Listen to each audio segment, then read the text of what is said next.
The autumn of 1886 arrived in the high valleys of the Wyoming Territory not as a gentle decline, but as a sharp, crystalline warning. The wind, sweeping down from the granite teeth of the mountains, carried a premature chill that stripped the gold from the aspens in a single, violent afternoon and left the hardy pines moaning with a sound like grinding stone. For Elara Finch, the wind was a familiar adversary, a courier of the hardship she knew was gathering just beyond the horizon. It was in this season of anxious preparation, with the sun slanting low and the very air growing thin and brittle, that her neighbors first began to mark her labors as something beyond the pale of common sense, something closer to the quiet, desperate madness of grief. She was not mending fences, nor was she chinking the logs of the small cabin she and Thomas had raised 2 years prior. She was digging. With a fierceness that seemed to defy her slender frame, she was carving a passage into the steep, grassy hillside that rose directly behind her home. Elara was a widow, a fact the valley had absorbed with the kind of grim, pitying fatalism reserved for such inevitabilities. Her husband, Thomas, had been taken by a lung fever the previous winter, a sickness born of the relentless, seeping cold that their stout-looking but ultimately porous cabin could not repel. Now she was alone with her 2 children, 7-year-old Caleb and 5-year-old Maeve, and the community saw her not as a survivor, but as the prologue to a second, smaller tragedy. They watched her from a distance, her form a persistent, solitary motion against the vast, indifferent landscape. She drove the pickaxe into the dense, root-laced soil, its rhythmic chunk, chunk, chunk, a lonely percussion in the immense silence. She hauled the earth away in a worn wooden bucket, her face smudged with dirt and beaded with a sweat that cooled instantly in the biting air. Her movements economical and imbued with a purpose none of them could fathom. It was not a root cellar she was excavating. It was too large, too precisely shaped, and aimed directly at the back wall of her cabin like an arrow. It was as if she intended to burrow into the hill itself, to retreat from the world of sunlight and sky and join the realm of roots and stone. Amos Kelleher was the first to approach. He was a practical man, a man who believed in the tangible truths of milled lumber, forged iron, and tight-fitting joints. He reined in his horse at the edge of the churned earth, his broad, weathered face a mask of profound confusion. He watched for a full minute as Elara levered a stubborn rock from the wall of her trench, her breath pluming in the cold. "That's a powerful lot of digging for a root cellar, Elara," he said finally, his voice deep and certain. He dismounted, the leather of his saddle creaking in protest. "The ground's getting hard. You'll break your back before the first snow. And for what? A place for potatoes?" He gestured toward her cabin. "Your time would be better spent on your chinking. I see daylight through those logs from here. I've got a barrel of good clay and horsehair mix I can spare." It was a kind offer, rooted in a wisdom that had served generations of settlers. But it was a wisdom Elara had already seen fail. She paused in her work, resting her hands on the worn handle of the shovel, and looked up at him. She did not offer a weary smile or an apology for her strange endeavor. Her gaze was direct, her face earnest. "It is not a cellar, Mr. Kelleher," she explained, her voice even and clear. "It is a room, a winter room." Amos blinked, his mind failing to connect the words to the raw hole in the ground before him. He saw only a damp, shadowed pit, a place for decay and darkness. He glanced at Caleb and Maeve, who were huddled near the cabin door, their eyes wide and watchful, and his expression softened into one of deep, paternalistic pity. He saw a woman unmoored by loss, clinging to an irrational project, while the real, predictable threat of winter drew closer with every passing day. He saw a family in peril, led by a mind that had clearly been fractured by sorrow. His wife, Dora Kelleher, represented the valley's collective voice, a chorus of whispers that traveled from homestead to homestead on the currents of the same wind that chilled Elara's bones. Dora spoke of it over tea with Constance Hartwell, her words wrapped in a performance of concern that barely concealed a morbid fascination.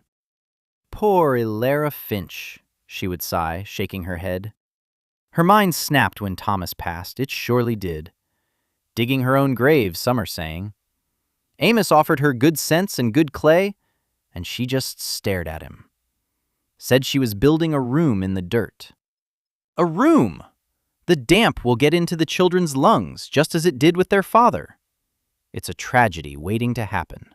This sentiment became the accepted narrative.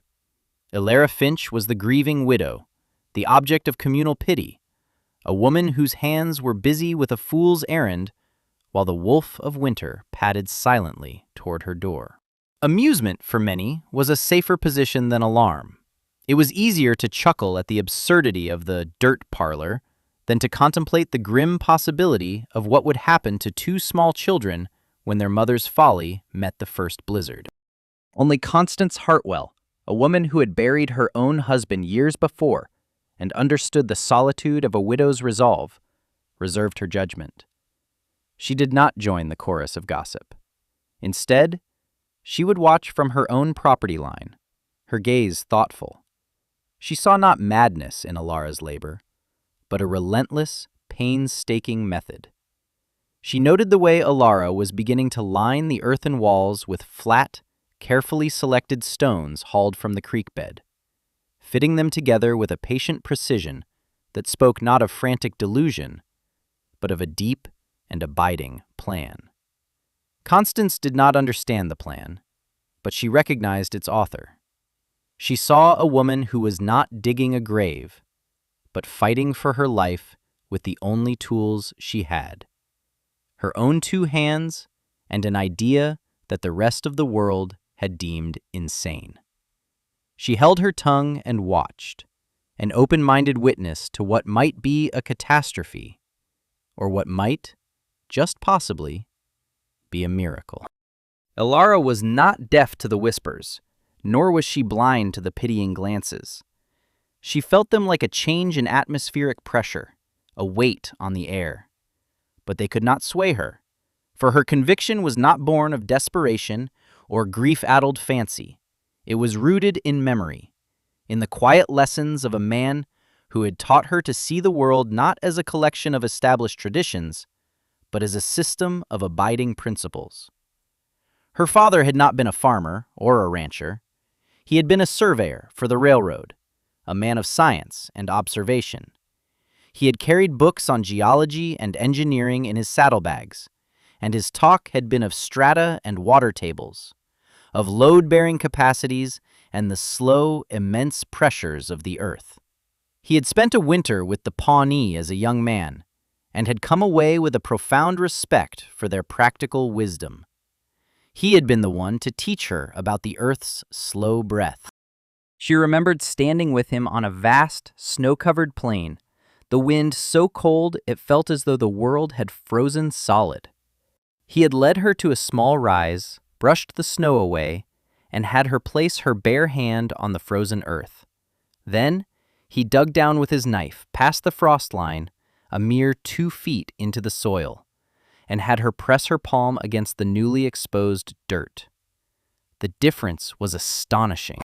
The surface had been a thief, stealing all her warmth, but the earth below was merely cool, neutral, possessed of a strange and steady temperament that had nothing to do with the raging blizzard around them. "The air is fickle, Elara," he had told her, his voice muffled by his scarf. "It panics, it rages, it freezes, and it burns. But the earth is patient. It holds a deep, slow memory of the summer sun. Down here," he had tapped the dark soil, "the temperature is constant. Animals know this. A fox doesn't build a thicker coat and hope for the best. He digs a den and gets under the wind. He doesn't fight the cold. He sidesteps it. This was the principle, the secret knowledge that insulated her from the community's doubt. She understood the science of it in the plain terms her father had used. Thermal mass. The sheer bulk of the planet beneath her feet was a reservoir of stable temperature. Her cabin, made of logs, was a constant battle. The fire inside fought the cold outside, with the thin wooden walls as the battlefield. It was a battle that consumed vast amounts of firewood, and one that, as Thomas's death had proven, they could ultimately lose. Her winter room was a different strategy entirely. She was not building a fortress to withstand the cold. She was building a sanctuary where the worst of the cold could not reach. The earth itself would be her insulation. A small, efficient fire would not be needed to fight back a 100-degree temperature gradient, but merely to raise the stable 45-degree temperature of the deep earth to a comfortable 70. The ventilation was the key, another of her father's lessons. A hidden flue running up through the hill to a disguised opening among a cluster of rocks would draw the smoke and bring in fresh air, preventing the damp and stale air that Amos Kelleher so confidently predicted. She tried to explain it once when Amos stopped by a second time, his face etched with genuine concern for her and the children. He saw the stone-lined passage now extending nearly 10 feet into the hill, a dark maw leading to a chamber she had hollowed out. "Elara, this is folly," he pleaded. "The damp will settle in that hole. It will be a cave of ice by January. You'll seal yourselves in a tomb." She looked at him, her hands raw and aching, and tried to translate her father's wisdom into a language a man like Amos could understand. "The ground holds a steady warmth, Mr. Kelleher," she said, her voice patient. "Like a flat stone in the sun holds its heat long after dusk. The cold can't get through this much earth. It's the wind that kills. And there will be no wind in here." He just shook his head, his expression unchanging. "That's a hearthstone, Elara. This is dirt. Damp, cold dirt. You're a clever woman, but grief has clouded your reason." He rode away that day, convinced he would be back in the dead of winter, not for a visit, but for a recovery. The conversation settled in her heart like a cold stone, a final confirmation that she was utterly alone in her understanding. Her labor became her entire world, a relentless cycle of digging, hauling, and building that consumed her days from the first gray light of dawn until the purple twilight forced her to stop. The work was brutal. The soil of the hillside was a stubborn conglomerate of clay and stone, laced with a web of ancient, woody roots that fought her every inch of the way. She learned the different sounds the pickaxe made: a dull thud against clay, a sharp crack against shale, a grating screech against the granite boulders she had to painstakingly dig around and lever out of the way. Her shoulders and back ached with a fire that never fully subsided, and her hands, even protected by worn leather gloves, were a geography of blisters, calluses, and cuts. She hauled the earth out one bucket at a time, dumping it in a growing pile that she would later use to berm against the north-facing wall of the cabin, adding another layer of insulation. Caleb, her son, helped in his small way, his serious face a miniature of her own determination as he carried away smaller stones or helped pack loose dirt. The most methodical part of the process was the stonework. She did not have mortar, only a deep, intuitive understanding of balance and friction gleaned from watching her father build retaining walls for the railroad grades. Every day, she would spend an hour at the creek that ran through the lower part of her property, wading into the frigid water to select the right stones. She looked for flat, sedimentary rocks, weathered by the current into manageable slabs. She learned to judge their heft and shape with a single glance, to see how one stone's irregular edge would lock into the hollow of another. She carried them back 2 or 3 at a time on a makeshift sling, her muscles screaming in protest. Then, with the patience of a glacier, she laid them. She dry-stacked the walls of the 10-foot passage and the 12-by-12-foot chamber she had carved from the hill. Each stone was a small victory, a piece of the puzzle fitted into place. The walls rose slowly, a mosaic of gray and brown, cool and solid to the touch. They smelled of the creek bed and the deep earth, a clean, mineral scent that was the antithesis of the decay her neighbors imagined. She built a stone lintel over the doorway into the chamber, and, in the chamber itself, carved niches into the earthen walls that she lined with thinner stones, creating shelves for lamps and supplies. It was not a damp pit. It was becoming a work of rustic, functional masonry, a testament to her unyielding will. As autumn deepened, she turned her attention to the final, critical components. She salvaged thick planks from a corner of the barn that had collapsed under snow load the previous winter, and with Thomas's saw and hammer, she constructed a heavy, solid door for the entrance to the passage. She insulated it by packing the space between 2 layers of wood with dried moss and stretched rabbit hides, creating a barrier that was both thick and airtight. She fitted this door into a sturdy frame she built in the cabin's back wall, where a window had once been. For ventilation, she executed her father's clever design. She dug a narrow channel upwards from the ceiling of the main chamber, angling it through the earth until it was nearly 20 feet away from the cabin. There, on the upper slope of the hill, she used a collection of carefully placed rocks to build what looked like a simple cairn, a common enough sight in that landscape. But inside the cairn was a hollow space, protected from snow and rain, that served as the outlet for her flue and the intake for fresh air. It was an ingenious, almost invisible system that would allow a small stove to burn cleanly and the air in the chamber to remain fresh and breathable. By the time the first snow flurries began to drift down from a sky the color of lead, her work was done. The cabin now had a third door, one that led not to the outside world, but to the quiet, steady heart of the earth. The change, when it came, was not gradual. It was a violent shift in the world's temperament. One evening, the temperature plummeted, and the wind began to howl with a new and terrifying ferocity. The old-timers had a name for it: a wolf wind. A wind that sounded hungry. Elara looked out her cabin window and saw the snow not falling, but flying horizontally, a blinding white sheet that erased the landscape and scoured the very air. This was it. The Great Freeze, the valley would later call it, a blizzard of historic proportions that would last for 6 days.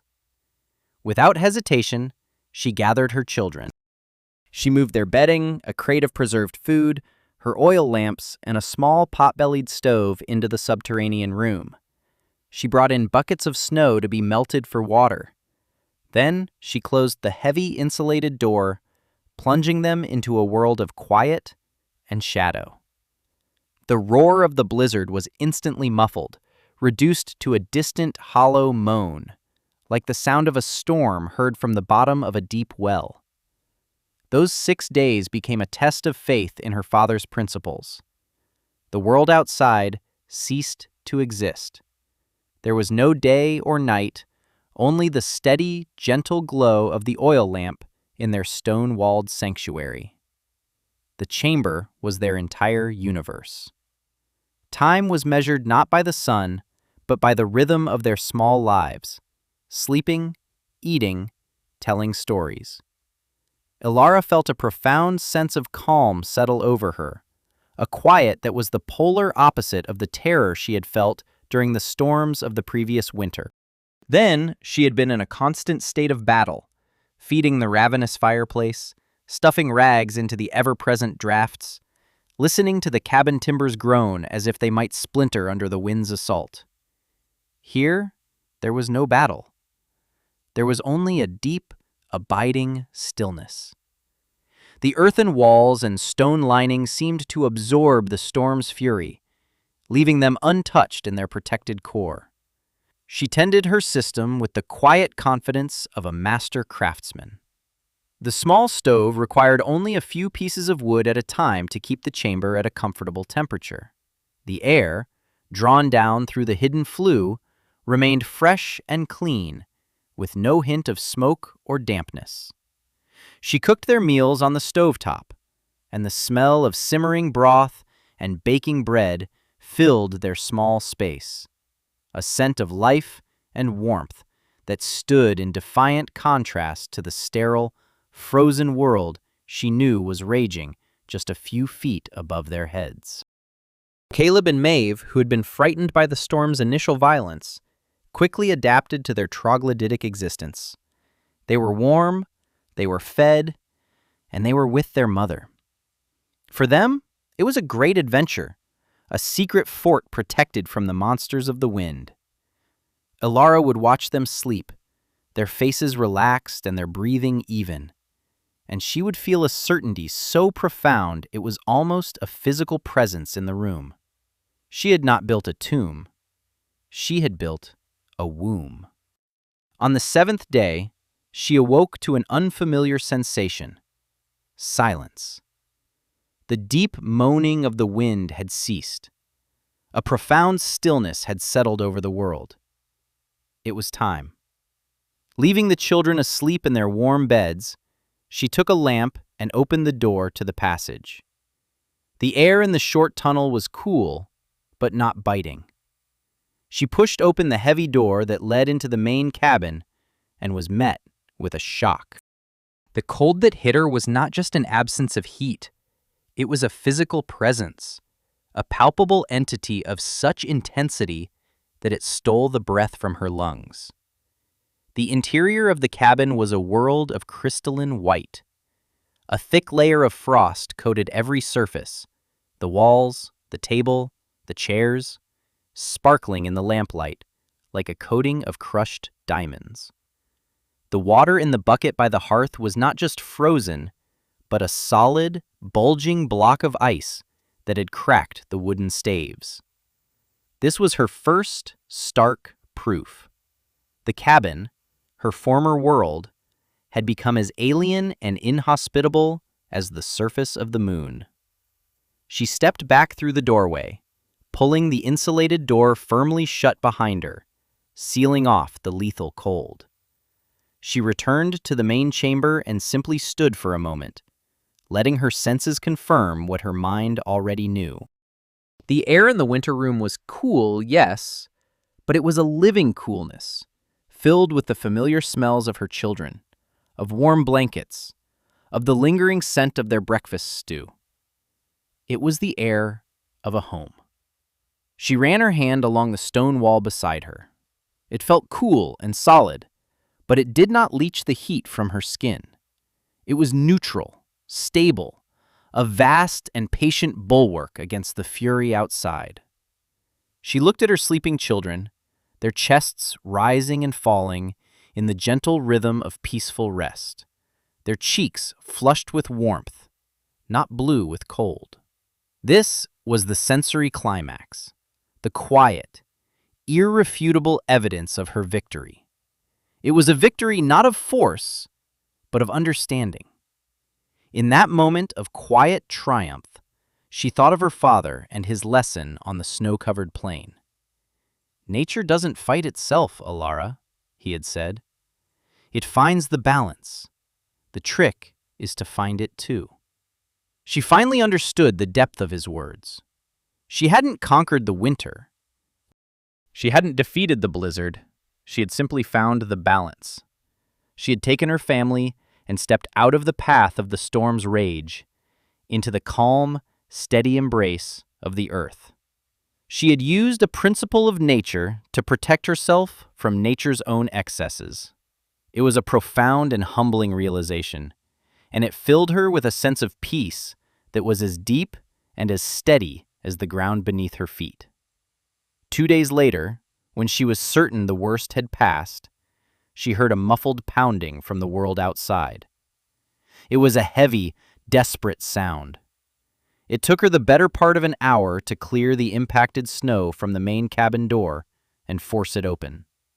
Standing there, framed against a blinding landscape of sculpted snowdrifts that were taller than he was, stood Amos Kelleher. His face was gaunt, his beard encrusted with ice, and his eyes held a hollowed-out look of exhaustion and dread.